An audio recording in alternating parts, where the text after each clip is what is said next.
The last time I got to talk to Stewart Cink, we were talking barbecue, which we will probably get to sometime in this 5 minutes as well. But first of all, I want to congratulate you on winning the tournament last year. None of us got to be out here. You guys were all in the bubble, and your family got to have a great time, but the rest of us didn't get to cheer for you as much. How much fun was that? Oh, it was a blast to have my son Reagan caddying, and to have my other son Connery in town too. That actually added a lot of pressure because he flew in from Jackson Hole, Wyoming, just to be here for Sunday. It was a really family focused day, and the whole week it just culminated in a real fun time for all of us.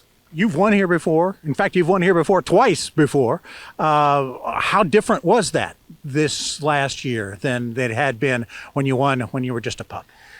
Well, it's so long ago, I hardly remember the difference. I won in a playoff one year that had some controversy attached to it. So that was, a fun time, but also without some stress maybe, was there. And then I came from behind and won my first one here. So this one I had the lead for pretty much the whole way, and it was the first for me that I had that big lead the whole tournament, and it's definitely a different way to play, from the front when you're that far ahead. There, you feel like there's everything to lose and nothing to gain, and so it was emotionally it was a real big challenge, but it's just something you have to learn to do. And I mean, I'm 48, I was 47 last year. It's just part of golf, and it's something that I'm very fortunate to be able to say I was able to do. I will admit I was one of the many who thought, okay, Stewart had a great career, maybe even almost a Hall of Fame career, but he hadn't won in a while. And you won out in California, and then you won here, and you ended up turning it into a fabulous season. Where'd that all come from? Well, I wish I knew exactly where it came from, because I'd go back and start it over again. It culminated from a couple of different things. I had an injury in 19 that I think I could probably point back to as being the beginning of it. My injury, it caused me to sort of investigate what was going on with my body and figure out where I needed to strengthen up areas. And golf's not physically that taxing, but to be really good, you have to be ready physically. And so I think I was just probably not quite doing the right things, and I let myself get into an area where I was susceptible to a little injury in my lower back, and that's what happened. So I used the injury time to strengthen that up, and it got me, this was kind of a secondary benefit, but it got me into a physical place where I was able to achieve the things with my swing that I wanted to do to regain some of the power that I had sort of like slowly let go. Yeah. And so I made a few changes with that new frame and picked up some distance, and just my confidence just went through the roof with the T-ball, and everything else kind of just followed into place. And then you came to a special place for you. And then, and the week, to be honest, the week after major championships have been really great for me in my career. A lot of my wins, all but one, as a matter of fact, have come after major championships. And, well, if you exclude the major championship, right. It came the same week as a major. Yeah.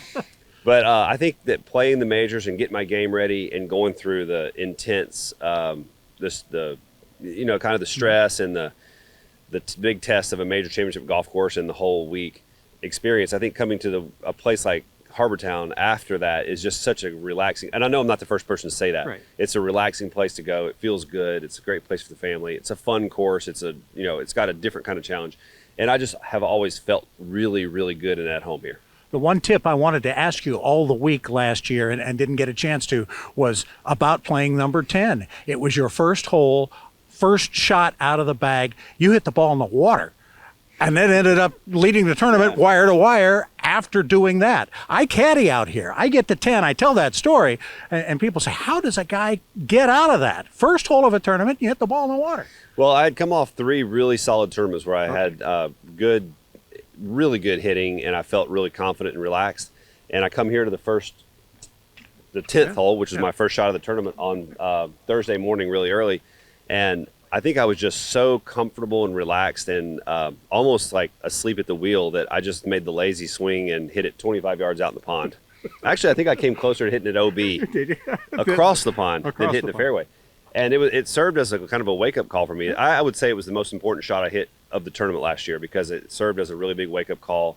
And I had to drop way back here and had like 240 yards to the green on my third shot. Ended up scrambling for a 5. Yeah. But it was a big moment for me because I realized, like, okay, I can't get by asleep at the wheel. And the rest of the tournament, I was as sharp as I've ever been. Reagan coming back as your caddy this year? Is he going to make a repeat appearance? He's undefeated. Yeah, Reagan's caddying for me again this season. Great. He's caddying for me all the way through the end of this year. That's the plan. So I love him caddying for me. He's really good at it, and he's it's just, I think it goes without saying, having my son out there caddying is it's an experience that I never would have expected to have. All right. I said I was going to talk barbecue. I got a quick barbecue question. What's the latest? What's your latest mastery of the grill? I think it's a lot like golf, and that's probably what draws me to cooking, is that you don't really ever master it. You work hard in the preparation, and you try to control what you control, and then the results are sort of not really in your hands. And it takes a lot of discipline, but me and two buddies have a contest coming up really soon, and we're looking forward to that. It's fun. It's just a fun hobby for us. We'll find out who wins when you come back in April. Good luck at the Masters with Reagan, and good luck until you come back here. We'll see you then. Thanks so much. You got it. Appreciate it. All right, Stewart Cink joining us, the defending champion of the RBC Heritage. Quick thanks to all our guests on this special edition of the Hilton Head News. We'll be checking you out around our island home next week.